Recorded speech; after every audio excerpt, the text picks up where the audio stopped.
بھائی بس کر دیں، آپ کیا بات کر رہے ہیں؟ صحیح مسلم کی حدیث ہے، نبی پاک علیہ السلام نے فرمایا بیماری متعدی نہیں ہوتی، ایک سے دوسرے کو۔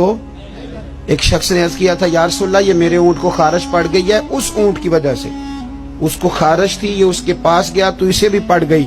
کیا سادہ جواب ہے اور کیا انداز تکلم ہے! تیرے آگے ہیں یوں دبے لچے فصحاء عرب کے بڑے بڑے، کوئی جان منہ میں زبان نہیں بلکہ جسم میں جان نہیں۔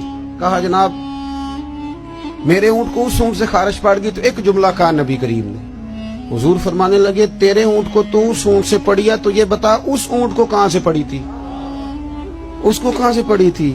اور اس کرنے لگی حضور وہ تو قدرتی معاملہ ہے۔ فرمایا یہ بھی قدرتی معاملہ ہے، تو فرمایا وہ بھی قدرتی ہے۔ اعلیٰ حضرت جلدی نہیں مانتے تھے۔ آپ کے سارے سائنسدان کہتے ہیں زمین گھومتی ہے، اور ہمارے بچوں کا تو بیچاروں کا دماغ گھومنے لگا جب سے یہ پڑھنے لگے۔ زمین اتنی موٹی کتاب لکھی اعلیٰ حضرت نے، زمین ساکن ہے نہیں گھومتی۔ پریشان ہو گئے آپ؟ میرے پاس ہے، لینی ہوئی تو لے لینا، اتنی موٹی کتاب ہے، اور 300 کے قریب دلائل دیے کہ زمین ساکن ہے۔ اعلیٰ حضرت فرماتے ہیں جب نبی پاک علیہ السلام نے فرما دیا کہ جب رب نے زمین کو پیدا کیا تو کانپنے لگی، تو رب کریم نے اس میں پہاڑ میخیں بنا کے قلعے بنا کے لگا دیے تو یہ ٹھہر گئی۔ فرماتے ہیں جب میرے نبی کی زبان سے نکل گیا ٹھہر گئی، تو سارے سائنسدان بھی کہیں تو ہم ماننے کو تیار نہیں، ہم کیسے مان جائیں؟ حضور نے کہہ دیا ٹھہر گئی تو لہذا ٹھہر گئی، اور اعلیٰ حضرت نے اس پر 300 کے قریب دلائل دی۔ ہمارا تو اصل مسئلہ یہ ہے کہ ہم پڑھتے ہی نہیں، اور پھر کچھ لوگ بڑی محبت سے کہتے ہیں جو اب تو سائنس بھی یہ بات مان گئی۔ تو میں نے کہا سائنس نہ بھی مانے تو ہماری تو کوئی مجبوری نہیں، سائنس نہ مانے سائنس ہماری تو مجبوری اللہ رسول ہے، سائنس ہماری مجبوری۔ سمجھ آ رہی ہے بات کی؟ اسی طرح اعلیٰ حضرت کے زمانے میں کسی نے کہا تھا کہ کشش ثقل ہے، زمین چیزوں کو کھینچتی ہے۔ دلیل کیا دی؟ کہنے لگا جی وہ سیب گرتا ہے تو زمین پہ، امرود گرتا ہے تو انار گرتا ہے تو زمین کھینچ لیتی ہے۔ اعلیٰ حضرت فرمانے لگے کوئی سارے پاگل تو نہیں نا سامنے بیٹھے ہوئے کہ سائنسدان جو کہیں گے ہم مان جائیں گے۔ فرمانے لگے آدھا کلو کا سیب کھینچ لیا، انار کھینچ لیا، امرود کھینچ لیا، غبارے میں 1.5 چھٹانک ہوا بھر دو تو وہ زمین سے کھینچا نہیں جاتا۔ یہ عجیب فلسفہ ہے تمہارا بھائی کہ زمین اپنی طرف، بیالوجی والے تھک گئے کلیے بیان کر کے، ہیں جی فزکس والے بیچارے تھک گئے رٹے لگا کے۔ تو اعلیٰ حضرت فرمانے لگے تمہارا کسی عقل مند سے پالا نہیں نہ پڑا، او خدا کے بندو اتنا موٹا انار سیب امرود کھینچ لیا تو 1.5 چھٹانک ہوا تھی غبارے میں، وہ نہیں کھینچا گیا۔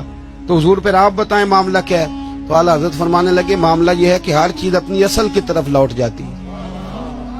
چونکہ امرود زمین سے پیدا ہوتا ہے تو زمین میں آ جاتا ہے، چونکہ انار زمین سے پیدا ہوتا ہے تو زمین میں آ جاتا ہے۔ فرمانے لگے ہوا کی اصل اوپر ہے، جب غبارے میں ہوا پڑتے ہیں تو ہوا اس کو اوپر لے جاتی ہے، اور جب ہوا نکل جاتی ہے تو غبارہ نیچے آ جاتا ہے۔ تو فرمایا کش سے شکل نہیں، ہر چیز اپنی اصل کی طرف لوٹتی۔ انسان کہاں سے پیدا ہوا؟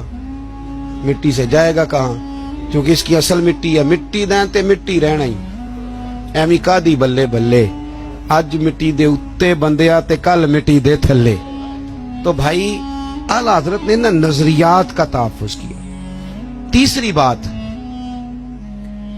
اعلیٰ حضرت فرماتے تھے کہ دین میں خودداری اختیار کرو، عزت نفس، دین کو فار سیل نہ کرو۔ آ گیا میلاد شریف، اب اللہ خیر کرے تلاوتیں بکیں گی، معذرت نعتیں بکیں گی، تقریروں کے ریٹ طے ہوں گے، اور لینے والے اتنے مجرم نہیں جتنے دینے والے مجرم ہیں۔ ناراض ہو گئے ہو جاؤ، کوئی بات نہیں، ہو جاؤ، پر ناراض ہو کے بعد آ جانا، کیوں ریٹ لگاتے ہو ان چیزوں؟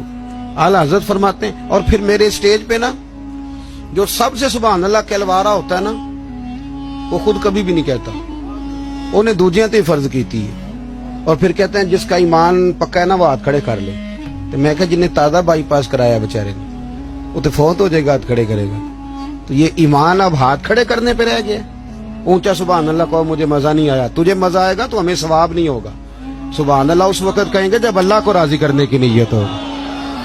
عجیب فلسفہ ہے، عجیب رٹا ہے، اور 25-25 ہزار روپیہ لے کے آتے ہیں تو جو غریب بیچارے اسٹیج کے سامنے بیٹھے ہوتے ہیں انہیں بے عزت کر کے چلے جاتے ہیں۔ میں نے تو ایک سے کہہ دیا تھا ایک دفعہ, میں کہ تو پیسے لینے مفت آئے نہیں سارے جنے آئے, مہربانی کریں ذرا. اعلیٰ حضرت نے خودداری سکھائی, عزت نفس, کوئی کھا نہیں جاتا. آپ اگر سر اٹھا کے جینا چاہتے ہیں تو پھر ہاتھ پھیلانا چھوڑ دیں. روزی رب قریب کے دست قدرت میں ہے, جب چاہتا ہے جتنی چاہتا ہے عطا فرماتا ہے. یہ کشکول اعلیٰ حضرت سنو, فاضل بریلوی کس کا نام ہے. اعلیٰ حضرت رحمت اللہ علیہ نا دکان پہ تیل لینے چلے گئے.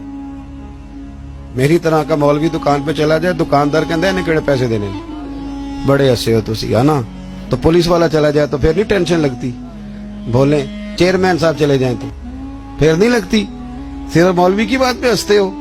وہ کہتے ہیں یہ مفت خور ہے, یہ کیسے دے گا. اعلیٰ حضرت چلے گئے دکان پہ تیل لینے. دکاندار سے کہا, اور یہ بھی دیکھو اتنے بڑے عالم اور تیل لینے خود چلے گئے. یہاں تو جس کے 4 شاگرد ہوں وہ تو اللہ خیر کرے پکڑا ہی نہیں دیتا.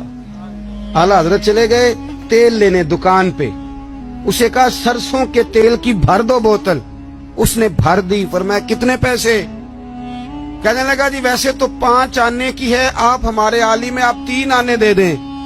اعلیٰ حضرت نے پورے 5 دیے. فرمایا میں احمد رضا ہوں, میں اپنا علم 2 آنے کا نہیں بیچا کرتا.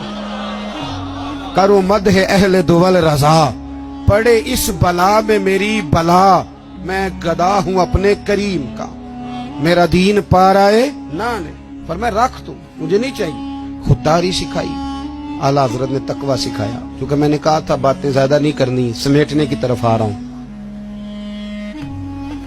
ہمارے ہاں نا کارکن ہمیشہ غریب آدمی ہوتا ہے, لیکن مجبوری یہ ہے کہ غریب آدمی بیچارہ وہ سارا سال بھی مسجد دھوئے نا, اشتہار بھی لگائے, تو میلاد کے سٹیج پہ وہ نہیں بیٹھ سکتا. کیونکہ یہاں بھی بیٹھنے کے لیے 50,000 دینا پڑتا ہے. آپ تعاون کریں محفل میں سٹیج پہ آ جائیں.